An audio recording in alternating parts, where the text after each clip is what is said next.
台北捷運宣布推出着紙本的高紙的車票，也毋過這是無法度重複使用的減熱紙，外界質疑甲原有的塑膠白比起來無夠環保，甚至會製造更較多糞掃。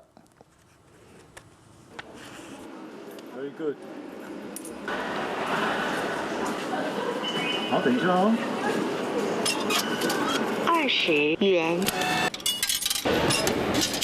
在台北市捷運買票，摕到這個藍色的台幣，大家攏未清分。要不看一個真買票時，有兩種票會當揀。過去在北捷購買單程票都是拿到這個藍色的塑膠硬幣，不過現在也可以選擇拿這個紙本的 QR code 掃碼進站。不過這不能重複使用，新規出來之後，讓民眾不太買單。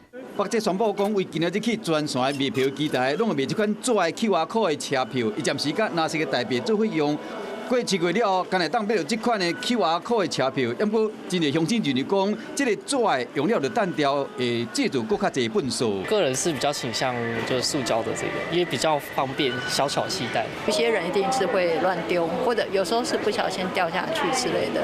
但是我覺得，就是如果有一個規劃是要朝着電子化的話，我覺得這樣是很棒的。北捷表示講，高紙的車票使用率差不多2%爾。另外，紙的 QR code 的車票無需要回收、清洗、消毒，會使減少違停風險。有一些旅客可能一時沒有辦法使用手機來購買票券，所以車站還是會提供紙票的一個販售服務。面對外界質疑，北捷表示講，最主要目的是要推動票券行動化。不過在過渡時期，要安怎符合民眾期待，同時兼顧環保，這是一個真困難的問題。你好，我是宋彥明。想掌握最及時的新聞資訊嗎？趕緊訂閱、按讚、開啟小鈴鐺，鎖定華視新聞 YouTube 頻道。